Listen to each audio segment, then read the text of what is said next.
You know, as much as I like Rincewind, I'm kind of super over Rincewind.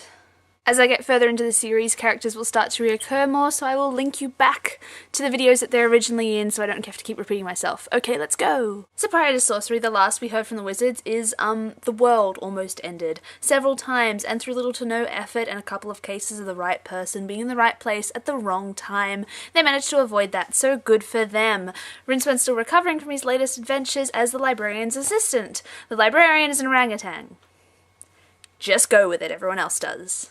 Sourcery is about the corruption of absolute power and the dangers of acting outside of the realm of consequence. The world of wizards has to face something that it hasn't for a very long time. A seventh son of a seventh son of a seventh son, also known as a sorcerer. The fact that this all-powerful being is also 10 years old makes the balance of reality a little more precarious. Also, Rincewind goes on an adventure to a strange land. Again. Okay, so the everyman anti-hero, that is Rincewind, is your protagonist, and to be fair, he is a good one. Strong moral code, battling a strong will to survive. He literally battles with his conscience, and it doesn't always win, which is honestly refreshing in the hero of a fantasy epic. Again, Pratchett's brilliant technique of twisting archetypes, not just breaking the mold, but smashing the machinery with a sledgehammer and kicking the guy who made the machinery in the shins. The antagonist, arguably the representation of power itself, is 10-year-old Coin. Children make for extremely problematic bad guys. They're selfish, they're unapologetic, and they don't like to hear the word no. Clever children are worse, and children with incomparable power are pint-sized doomsday devices.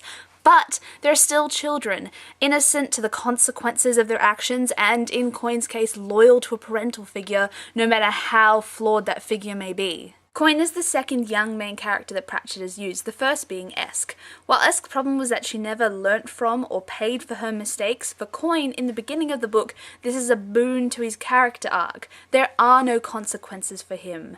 That is the terrifying point. Where would we be if we could do whatever we wanted without apology, especially as children? And unlike Esk, Coin actually makes an effort to grow in this regard. I generally find antagonists more interesting than protagonists. The other quote-unquote bad guys in Sourcery are basically vehicle through which the real offending force, power, can strut its stuff, but they have decent arcs. Rincewind's travel companion is a young woman who wants to be a hairdresser but must fight her genetic code that demands she be a barbarian warrior. Basically the same reversal that you see in Isabel, but in a more ass-kicking, beautiful woman kind of way. She's but nothing you haven't seen before. If Colour of Magic is Rincewind's road trip story, then Sourcery is his coming-of-age story, not necessarily as a person, but in terms of his identity as a wizard.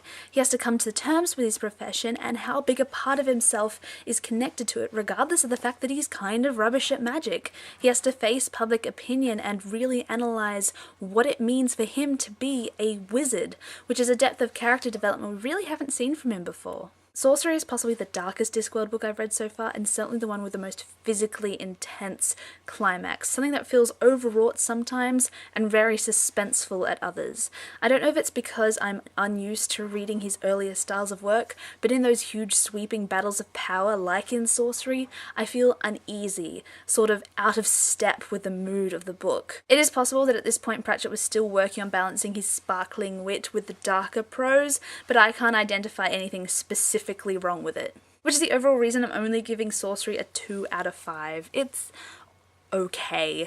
The characters are good, the humour is brilliant as usual, the story works, it's alright. I won't give specifics, but the ending is a major issue for me. It's very sudden and without reason and really jarring against such an intense conflict just beforehand. That said, it's a quick and enjoyable read. Is also 10 years old, makes the down. No, I don't wanna. I've actually read like 3 books ahead and have scripted out 2 books ahead, so hopefully we'll get things done a little quicker. But hey, to new people who have subscribed who I haven't spoken to before, how are you? You are obviously nice because you like Terry Pratchett. I will catch you guys later. Bye.